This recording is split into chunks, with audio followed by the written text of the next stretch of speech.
Si bien que j'essaye de retrouver un peu de paternité dans ces coins perdus. Parfois dans ses bras je me sens bien. Parfois j'ai envie de pleurer et je pars dans ma chambre.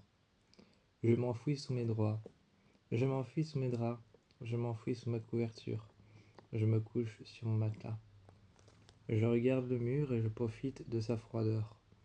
Je profite de sa froideur, je regarde le mur, si bien que je m'entête encore et encore, alors que ce ne soit pas mon père, de chercher encore un peu de paternité dans ses bras, dans ses mots, dans ce qu'il fait avec moi et ce qu'il m'organise comme soirée.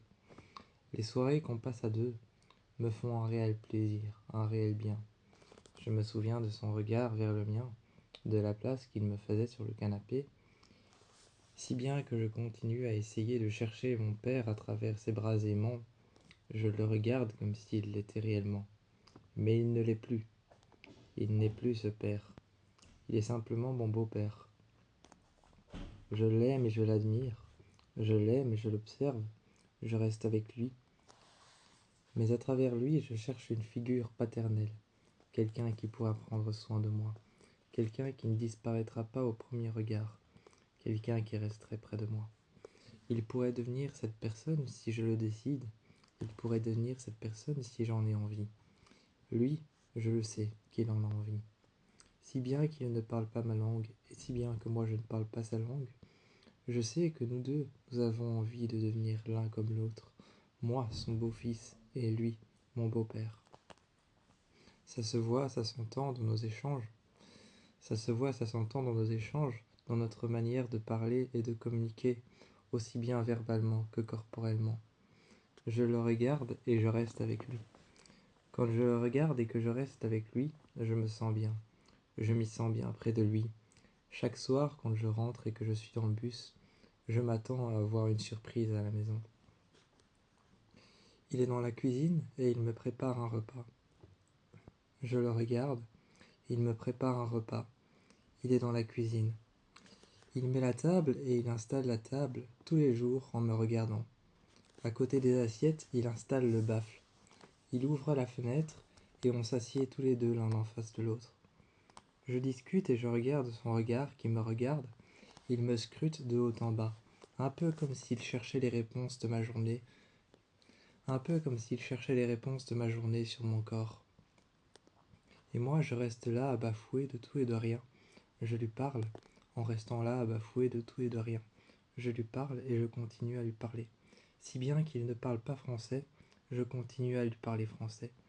Il hoche la tête comme si de rien n'était, comme s'il comprenait ce que je disais, alors qu'il ne parle pas un seul mot de français. Moi, si bien que j'essaye de parler anglais, avec le peu de chansons anglaises que j'ai écoutées, je continue. Je continue à essayer de parler anglais, et je lui parle. Je m'avance près de lui. Un soir, je pars me coucher. Il ouvre la porte, entr'ouvre la porte pour me regarder. Il s'avance, et j'entends qu'il rentre dans ma chambre. Il se met près de moi, et se couche tout près de moi. Quand il s'est couché tout près de moi, si bien que je m'entête à rechercher ce côté paternel, si bien que je m'entête à rechercher ce papa que je n'ai jamais eu, si bien que je m'entête si bien que je m'entête à chercher ses bras aimants. Je me recroqueville contre lui. Je sens cette chaleur qui me fait tant de bien. Et c'est là que je me rends compte qu'il est réellement mon père. Peu importe qu'il soit mon père ou qu'il ne le soit pas, il reste mon beau-père. Il reste mon beau-père, il reste mon beau-père. Il n'est pas mon père dans les faits, il n'est pas mon père réellement, mais il est mon beau-père.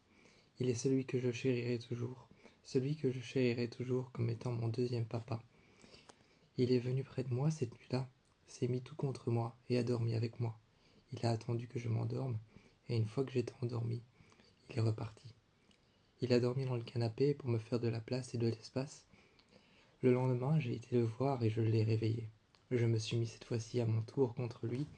Quand je l'ai réveillé, je suis parti. Il m'a déposé à l'école. À l'école, je me suis retourné une fois, deux fois, puis trois fois, et la quatrième fois pour le regarder partir avec la voiture. Je n'avais même pas envie de le quitter. J'avais même envie qu'il vienne à l'école avec moi. Mais ce n'était pas possible et ça je le savais. Mais je savais que le soir, en prenant le bus et en rentrant, je savais que j'allais le recroiser, et que tout allait recommencer à nouveau.